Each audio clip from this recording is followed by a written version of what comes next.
Assalamualaikum warahmatullahi wabarakatuh.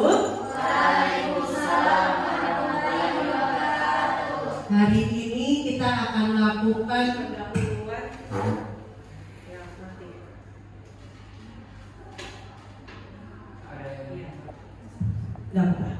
Ini ada biologi VP dari radiologi. Mic-nya bermasalah ya? Tes biologi VP. Jadi di sini tuh pemeriksaan untuk kalian akan menilai ginjal, saluran ureter, sama vesika urinaria. Nah, kita lanjut dulu. Nah, ini keterampilan yang harus kalian lakukan dan harus kalian hafalkan kalau bisa. Ya, jadi kalau misalnya suatu saat misalnya bukan dari saya yang ngasih ujian atau dokter-dokter lain yang ngasih ujian, kalian bisa tahu apa yang aspek-aspek yang harus dinilai saat kalian OSCE. Karena di sini kalau biologi VP kalian tidak akan melakukan, tapi kalian yang menginterpretasikan.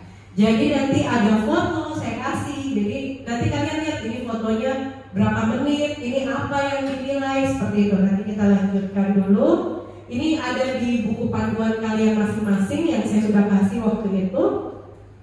Selanjutnya ini juga ada di buku panduan kalian. Ini tolong dihafalkan di luar dari kepala kalian, karena nanti saat OSCE kalian bukan datang ini pemeriksaannya biologi VP, tidak. Jadi kalian OSCE nanti ada kasus pasien datang dengan keluhan, misalnya indikasinya nyeri kolik renal. Ya, jadi soal di depan itu keluhan dari kolik renal. Nanti pas sampai di dalam ternyata kalian ketemu saya radiologi. Nah, di pikiran kalian berarti kalian harus lakuin apa? BO VP kayak gitu. Ini diingat juga kontraindikasinya, karena kalian harus tahu pasien-pasien apa saja yang tidak boleh dilakukan BNO IVP ini. Ya, paling penting itu yang paling bawah ini nomor 12, kehamilan. Kenapa? Karena kehamilan di sini kan kita menggunakan sinar X nih, sinar X-ray ya. Kalau kena bayinya itu kasihan pada tumbuh kembang bayinya. Jadi kehamilan itu sangat prohibited lah, nggak boleh, prohibited, dilarang lah. Terus yang paling sering itu alergi terhadap kontras. Nah, ini kan karena kalian tidak melakukan, tapi kalian harus tahu.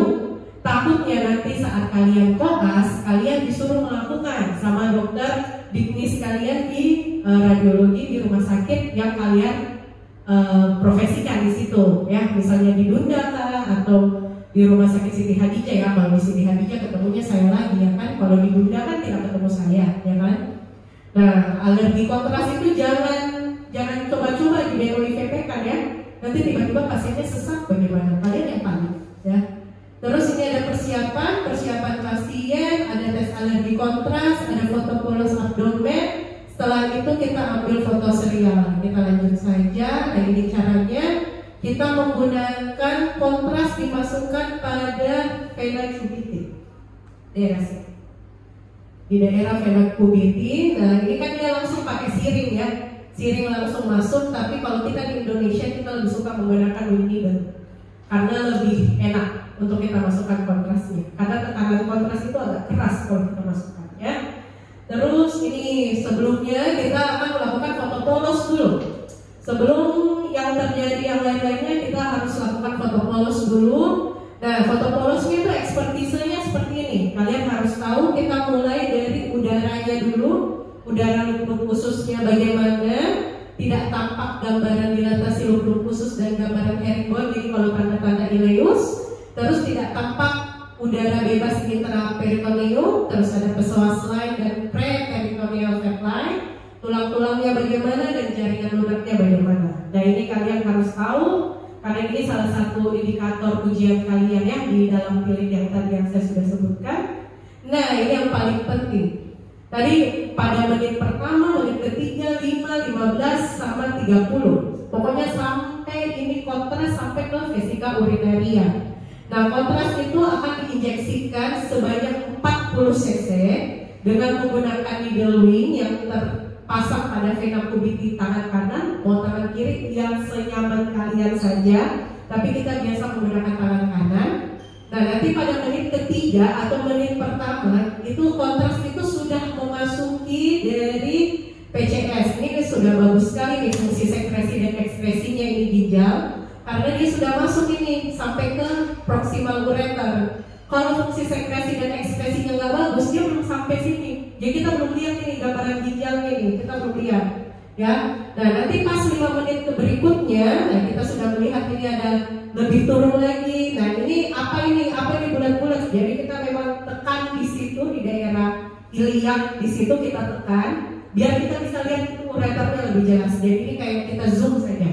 Ini ureternya nih yang kalian lihat ini di dalam. Ya, radiologi seperti biasa saya bilang apa? Ilmu membayangkan, betul sekali ya. Jadi ini pada menit kelima kita akan lakukan kompresi pada iliakan. Nanti kita lihat ada kontras yang mengisi PCS hingga ureter distal itu di bagian bawah, bilateral ini kan bagian bawah yang kita pencet ini, yang kita kompresikan. Nah kita lanjut ke menit 15. Nah menit 15 kita harusnya sudah melihat semua sampai vesika urinaria. Ini yang normal ya. Jadi 15 menit awal itu semua harusnya kontras sudah masuk ke vesika urinaria. Kita akan melihat di sini bagaimana ureternya, apakah ada penyempitan, ada filling defect atau additional shadow atau ekstravasasi kontras ya. Terus pada menit ke-30 kita akan melihat vesika urinarianya sudah terisi penuh. Jadi di pikiran kalian kalau 30 menit vesika urinaria tidak terisi penuh oleh kontras, berarti ada sesuatu ya, entah itu ada filling defect kah di sepanjang ureternya, atau ada additional shadow atau ada ekstravasasi kontras ya. Jadi kalau misal atau di vesika urinarianya ada gambaran seperti itu, gambaran filling defect, additional shadow atau ekstravasasi kontras ya. Nah setelah itu kita lakukan pemeriksaan post mixing, atau setelah dia full nih, vesika urinaria full, kita suruh buang air kecil. Nah kita lihat itu untuk apa? Kita lihat itu ada sisa kontras nggak? Kalau misalnya dia punya bermasalah, misalnya ada tumor atau ada apa, nanti itu akan terlihat gambarannya tumor di situ. Oh ini gara-gara pas setelah kencing kita lihat itu lebih jelas ya. Nah itu BNO IVP cuma segitu. Yang harus kalian pelajarin itu bagaimana kalian menginterpretasikannya ya, dari foto polos sampai menit terakhir, menit ke 30. Sebenarnya masih bisa sampai 60, masih bisa sampai 45 ya. Pokoknya dia masih bisa lanjut sampai, pokoknya dia itu sampai vesika urinarianya terpenuh, sampai pegunya di sini penuh, dan kita suruh pasiennya kencing.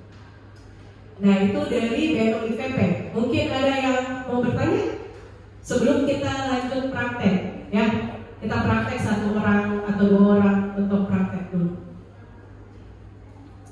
Ada yang mau bertanya ya?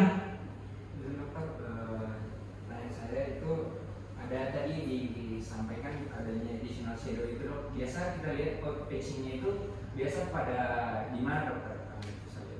Oh iya, tadi ada additional ya. Ini bahasa baru ya buat kalian ya. Filling defect, additional shadow, sama ekstravasasi kontras. Nah ini bahasa baru ya. Itu adalah kayaknya saya ada masukkan PPT. Oh ya, pas. Nah, kita mulai saja dulu dari filling defect ya.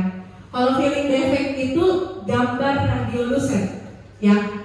Kita sudah sepakat dari semester 1 kalau radio opak itu selain batu adalah kontras ya. Jadi kalau di dalam kontras ini kalian menemukan adalah gambar radiolucent seperti ini ya, gambaran radiolucent seperti ini, radiolucent seperti ini, sebesar gambar ini atau sekecil ini ya, itu adalah filling defect. Terus habis itu pasti pertanyaan lainnya bilang, dok boleh nggak kita bisa bedakan itu antara batu atau tumor? Tidak bisa kita bedakan filling defect ini apakah dia tumor atau dia batu. Tapi untuk contoh yang ini saya kasih, ini adalah 3-tiganya batu. Yang sebelah kanan sana ini batu ginjal, di tengah ini batu vesika urinaria, Yang ini adalah batu ureter. Ini bukan massa. Tapi kalau dia tumor, dia itu akan besar kayak begini, tapi bentuknya irregular dan jelas lah bentuknya. Ya, terus kita lanjut bahasa baru yang kalian akan hafalin dan kalian akan tahu itu adalah ekstravasasi kontras. Ekstravasasi kontras itu di mana kontras yang harusnya di jalannya tadi, ya kan? Dari pelvis renalis ke ureter. Ternyata dia tumpah nih ke cavum peritoneum atau ke tetangganya yang bukan di jalurnya. Nah, itu adalah ekstravasasi kontras itu. Jadi di situ indikasi adanya trauma atau robek. Terserah dia robeknya karena apa. Atau yang bahasa kedokterannya apa? Ruptur. Ya. Nah, itu kalau sudah ada ruptur, di situ kontras akan tumpah ke daerah cavum peritoneum atau retroperitoneum. Ya, di mana itu kontrasnya terdapat. Ya. Lanjut itu additional shadow. Additional shadow ini adalah, kalian ingat itu vesika urinaria, dia bentuknya cuma segitiga. Nah, kalian lihat ini ada bulat-bulat jelas ini, ya, bulat-bulat kayak gini, atau ya ini dibilang additional shadow, atau kami biasa di kedokteran di radiologi bilang outpouching. Ada kantong membuat lagi kantong. Jadi itu adalah additional shadow. Kayak gitu. Ada yang mau bertanya lagi atau kurang jelas? Nah, mungkin itu saja ya. Ya, sekarang kita coba untuk satu orang maju, satu orang dulu. Satu orang. Tadi udah jelas semua dari 3 menit, 5 menit, terus 15, habis 15, 30. Hasil kesannya apa? Urogram dalam batas normal. Kalau dia normal dan kalian tidak melihat, itu ada gambaran feeling defect, additional shadow, dan ekstravasasi kontras. Oke, kita mulai. Ini ada kasus pasien anak usia, bukan anak ini, remaja, 23 tahun. Tuan A datang dengan keluhan kolik renal. Ini BMO IVP yang telah kita lakukan mulai dari foto polos. Ini ya menit saya mau coba di menit ke-5. Menit ke-5 sudah terlihat apa saja? Satu orang. Ada yang angkat tangan. Ya, boleh. Pengisian PCS-nya bilateral. Iya, terus sudah mulai tampak kontras pada ureter distalnya. ureter distal, betul. Bedakan dengan 3 menit. Ureternya di mana? Masih di proximal dan di PCS. Ada poin-poinnya. Ya, oke. Mungkin itu saja. Nanti kalian pelajarin ini kasusnya. Belum tentu ini kasus yang saya naikkan ke ujian. Mungkin ada nanti gambar-gambar feeling defect, gambar-gambar additional shadow. Karena kita punya pertemuan 2 kali lagi ya. Pertemuan kedua. Siapa tahu pertemuan kedua itu dengan yang kasus-kasus, biar nanti saat ujian kalian lebih mengerti. Ya, saya ulang. Jadi BMO IVP itu menit keberapa saja?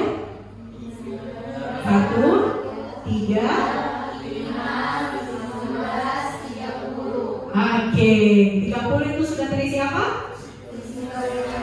Oke, vesika urinaria. Ya. Lulus. Oke. Mungkin itu saja dari saya. Mungkin kalau ada pertanyaan lagi di luar dari kelas ini, kalian boleh WA saya. Tahu kan nomor WA saya kan? Kalau ada pertanyaan lagi, nanti boleh WA saya. Saya tutup saja kelas ini dengan ucapan alhamdulillah. Alhamdulillahirabbil alamin. Assalamualaikum warahmatullahi wabarakatuh.